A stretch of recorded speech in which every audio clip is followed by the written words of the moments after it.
The war is no longer just Israel versus Iran. It's spreading across the region, pulling in militias, oil infrastructure, and even American compounds and bases. But none of what you're watching right now makes sense unless you understand what happened at the very beginning. At the opening punch that didn't just hit Iran, it completely paralyzed it. Now, Israel and the United States struck Iran, and Iran's supreme leader, Ayatollah Ali Khamenei, was killed. Israel says 40 senior Iranian commanders were eliminated in one single minute, a shockwave designed to collapse the regime's ability to process reality and to respond. So here's the question this explainer answers.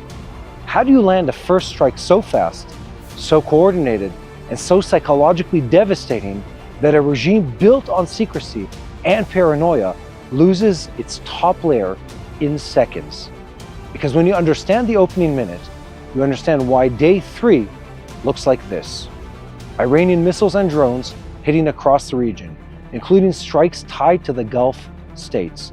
The US Embassy compound in Kuwait apparently hit, and Kuwait's defense ministry saying American warplanes crashed there. Hezbollah firing from Lebanon, and Israel responding with massive strikes, with Lebanon's health ministry reporting 31 killed and 149 wounded. Iran expanding pressure onto oil infrastructure, including attacks around major refineries. The aftershock is still rolling and unfolding in front of our eyes. I am Mati Shoshani, and this is Ground Report. In this explainer, I'm going to do 3 different things. Clearly, directly, and with structure. First, I'm going to walk you through the opening strike as a story, in the exact sequence it had to happen. Secondly, I'll break down the tools that made it possible: real-time intelligence, fusion, deception, timing, and US-Israel coordination, without turning this into a tactical manual. And third, I'll bring you up to speed, including what changed in the last hours and what it tells us about what comes next.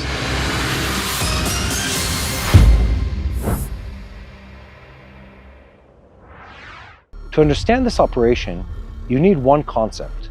Strategic surprise is not about disappearing. Strategic surprise is about controlling what the enemy believes. Now, Iran didn't lose the opening because it had no intelligence. Iran lost the opening because for a critical window, its system interpreted reality wrongly. And when the system realizes it was wrong, the top layer was already gone. That's what makes this kind of first strike so rare. It doesn't just destroy targets, it destroys timing, coordination, and the confidence. Day 1, a joint US-Israeli operation kills Khamenei, and Israel says the opening minute eliminated 40 senior commanders, a decapitation strike aimed at collapsing the chain of command. Now, Israel says the operation unfolded in 2 phases, an opening strike aimed at leadership across 2 locations, followed by targeted attacks against missile launchers and weapon sites in central and western Iran. On day 2, the strikes continue. Iran retaliates, the war begins to widen. And then we're to day 3. Iran and Iranian-backed militias fire missiles at Israel and Arab states. The Iranian Red Crescent says at least 555 people have been killed in Iran so far, and that 131 cities have come under attack.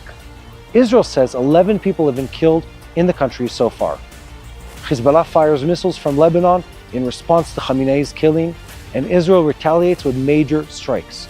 Lebanon's health ministry reports 31 killed and 149 wounded. And now, the conflict expands into the economic bloodstream of the region. Iran's attacks extend to oil infrastructure, including strikes around Saudi Arabia's Ras Tanura refinery and debris injuring workers near Kuwait's Ahmadi refinery. This is the reality of day 3. A decapitation strike at the center and a widening fire around the edges. You can now invest in Israel, home to one of the world's most innovative economies, with the same ease as investing in American markets.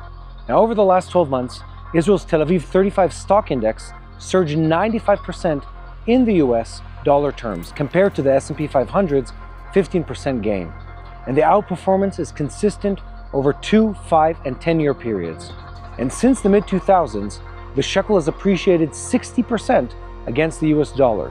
Now, these figures represent unmanaged market indices, not actual client returns, and past performance is no guarantee of future success. But despite that, that's why I'm excited to introduce my trusted friends and paid sponsors, Wise Money Israel. And while I'm not a client yet, I've known their CEO and his family personally for years, and I have complete confidence in their integrity. Licensed in Israel and SEC registered in the US, Wise Money Israel manages approximately $120 million for clients from over 30 nations, offering expert access to Israeli stocks and bonds for those seeking growth, diversification, or to fulfill their biblical calling. So if you want to, visit wisemoneyisrael.com/TBN for a free consultation today. Most people think a first strike is simply a powerful bombardment, but in modern war, the best first strike is paralysis. And what happened here was built like paralysis, layer by layer, so Iran would not just be hit, but stunned, unable to coordinate a clean response. AP reports Israel and the US bombed Iranian missile sites and targeted Iran's navy with claims of destroying naval headquarters and multiple warships. Again, part of a broader attempt to limit Iran's ways to widen the war. And now here's the key. Paralysis is not one strike. Paralysis is pressure that doesn't let the enemy reset. Day 3 proves this is how the operation is being run. Iran tries to widen the war, and the coalition keeps hitting the systems that enable widening. The missiles, the launch sites, the naval assets, the command flow. That's why the opening punch mattered so much. Not because it was loud, because it forced Iran into reactive survival immediately. The hardest part of a decapitation strike is not the aircraft, it's time. A leader like Khamenei doesn't live like a normal head of state. He moves inside layers and layers of security, of secrecy, and of shifting routines. And the entire point of that system is simple. You never get a clean window. So the real work starts months before the first bomb falls, with an effort to turn a man who is supposed to be unfindable into a moving target that can be tracked with enough certainty to act. The insane part of the operation was deception that makes Iran feel safe at the wrong moment. Israel's security culture is built on suspicion, so deception against Iran cannot look like a cartoon trick. It has to feel like reality. The smartest deception is often truth used as a decoy, real signals that lead to the very wrong conclusion. Deception in an operation like this usually aims to do 3 things. Pull attention to a decoy focus. Secondly, preserve the optics of routine. And third, manipulate the timing, so the enemy convinces itself that it's not happening now. Now let's talk about the American layer. Not politics, not slogans, but capability. AP reports the US military said B-2 stealth bombers struck Iran's ballistic missile facilities with 2,000-pound bombs. This is a public, concrete detail, and it tells you something important. This was designed for reach, survivability, and repeatability, and it also changes Iran's retaliation logic, because by day 3, the war is no longer limited to Israel's borders. The Associated Press describes Iranian missiles and drones hitting across Gulf states and the US embassy compound in Kuwait apparently being hit, plus the militia claiming drone attacks on US troops in Iraq. It describes Iran pressing on oil infrastructure as a lever for global backlash. Ras Tanura, Ahmadi, shipping threats at the Straits of Hormuz. That's not random chaos. That is a wounded system trying to impose cost in places it believes the world can't ignore.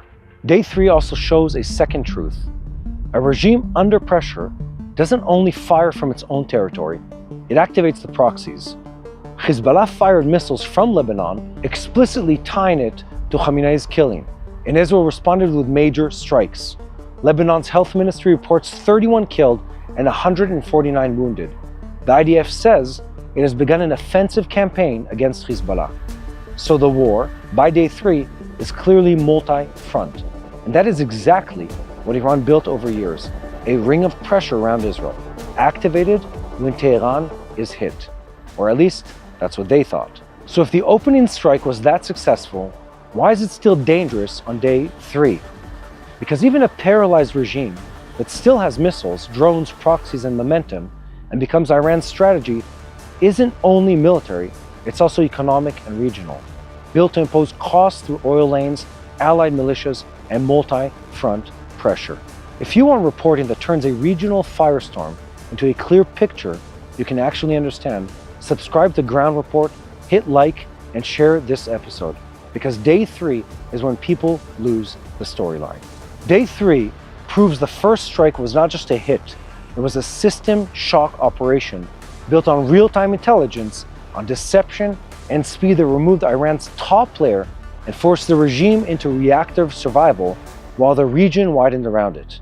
Stay with us, because the next phase will be decided by whether Iran can widen the fire faster than Israel and the US can keep closing the missile and proxy machine.